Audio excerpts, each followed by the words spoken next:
Okay, welcome back to the show, folks. Got a fine autumn day going on out there. Looks like the weather's going to be nice. But did you know that it is snowing? That's right, it is snowing in parts of New York and also parts, I believe, of Vermont. They even actually opened a ski resort up there, a snow skiing resort. Whatever happened to global warming? Anyway. Climate change now. Oh, yeah, right. All right, welcome back to the show. I am Christopher Hart. That voice was General Lucas Paris. He's a general in the American Adversaries Army, which you can be in as well. Tell them how you became a member of the American Adversaries Army. How difficult was it there, General? It was point and click on the website, and I was there. If you have a PayPal account, it's even quicker. All right, all you got to do is go to AmericanAdversariesRadio.com and do what the General just said. Follow the instructions the General just gave. All right, Abe Katsman will be joining us here shortly, and of course he comes to us live from Jerusalem, where the situation appears to be getting worse and worse over there. The violence seems to be escalating, and the attacks are getting worse in intensity. Of course, we'll let Abe fill us in all of that when he joins us. In the meantime, 407-774-8255 is the number. And in the studio with me today is Vicki Botsford of True Life Choice and John Barrows out there walking the streets to save lives. And once again, you can visit him at his website, which is whoillstand.net. That's it, whoillstand.net. I should have that impressed into my brain, branded in there. And we're participating in the radiothon that Salem Media Group is doing this week to assist True Life Choice and other organizations that do what they do to provide the services that they provide, because we're trying to help them save lives, which is in essence, that's the business that you're in, isn't it? That's it, every day. Save lives and love the women. There you go. And John is out on the forefront of doing that, saving lives and showing love to all God's creatures, if you will. And John, you're out there today, I take it? Yes, sir. Well, you were downtown now where the old Pentagraph abortion clinic is. And when we were doing the show Friday, I had Daria Monroe in, Embraced by Grace, and you sent me a text that Pentagraph got arrested in South Carolina. And I didn't have any details. Can you fill us in on that? Yes, sir. They had a... Now, real quick, if you don't know, Dr. Pentagraph is one of the worst abortion clinic operators in the country. As a matter of fact, he's been banned from actually doing the operations himself here in Florida. But he is still running clinics around the country. But I see we have Abe Katsman on the line, so if you'll give us that update here shortly, I want to get to Abe Katsman because he is coming to us live from Jerusalem. Abe Katsman, once again, thanks for being with us on the American Adversaries. We appreciate you. Hey, thanks for having me. Well, Abe, it sounds like the situation in Jerusalem and around Israel is getting worse. Is it, or are we just hearing more about it now? Probably both.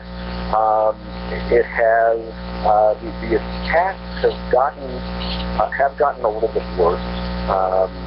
There was yesterday there was an attack on at a bus station in Beersheba, which is kind of large, sort of the capital of southern Israel, and the perpetrator was an Israeli citizen. He was a Bedouin, an Israeli Arab Bedouin, but a citizen of Israel who apparently had fallen under the influence of the Islamic State. He stabbed the soldier, stole the soldier's gun, apparently, and started firing at the crowd, and a couple of people were killed, and I believe 10 were injured, some of them severely. But a ray of light in this is that the Bedouin community in southern Israel has condemned the attack.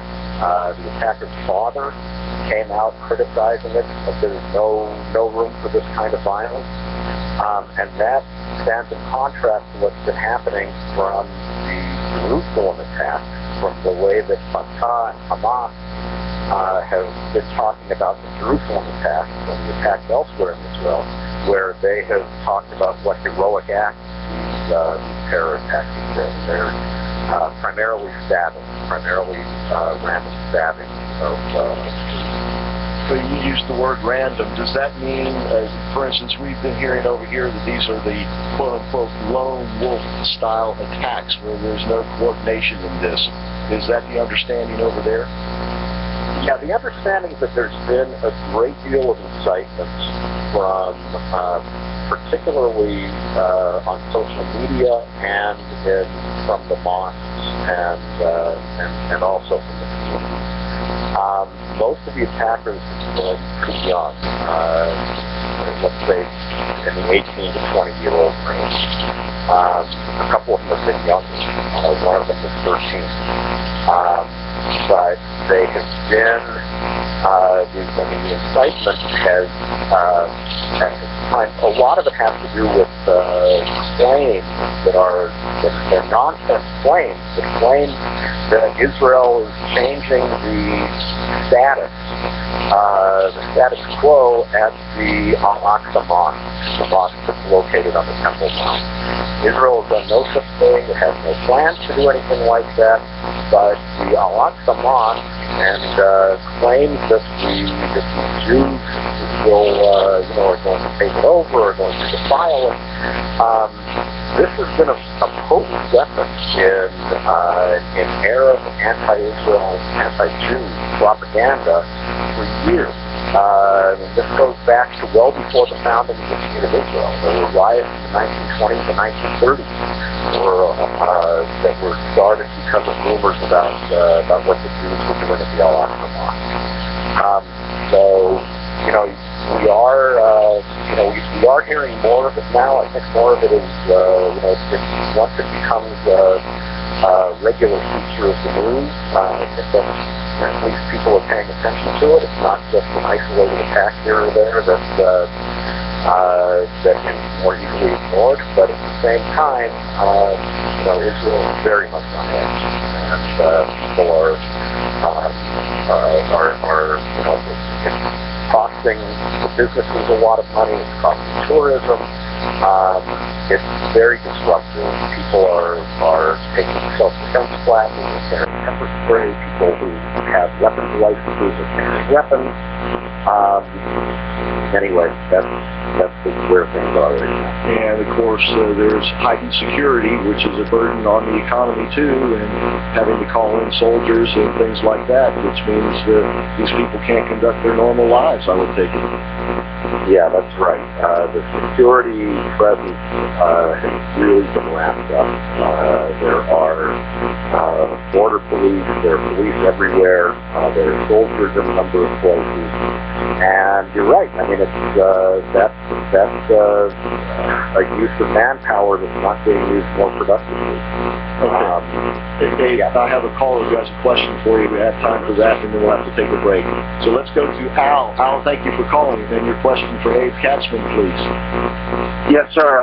Abe, do you know where they're building the new temple? Where they're building the new temple?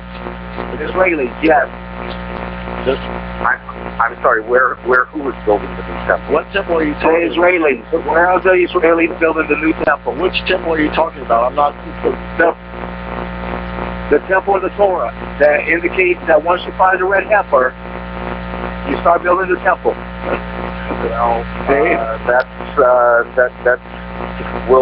We'll worry about that when it happens. In the meantime, there are no plans for anybody to build a temple, and it's not. There are no plans for construction. That's uncertain. All right. So they're not building the temple right now? They're not. No. Okay.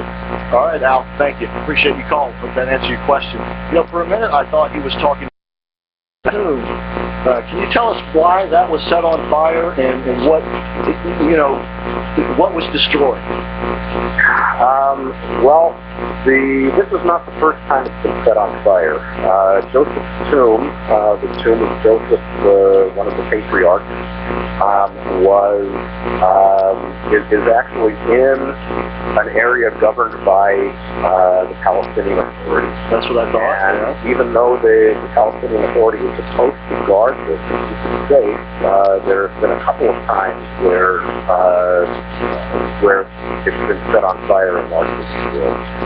There's a synagogue there that was a lot of damage done to it, and this was all arson, religious-based arson. Yeah, terrorist arson. Yeah. Hey, Abe, stay with us. When we come back, we'll continue this conversation on the other side. And if you have a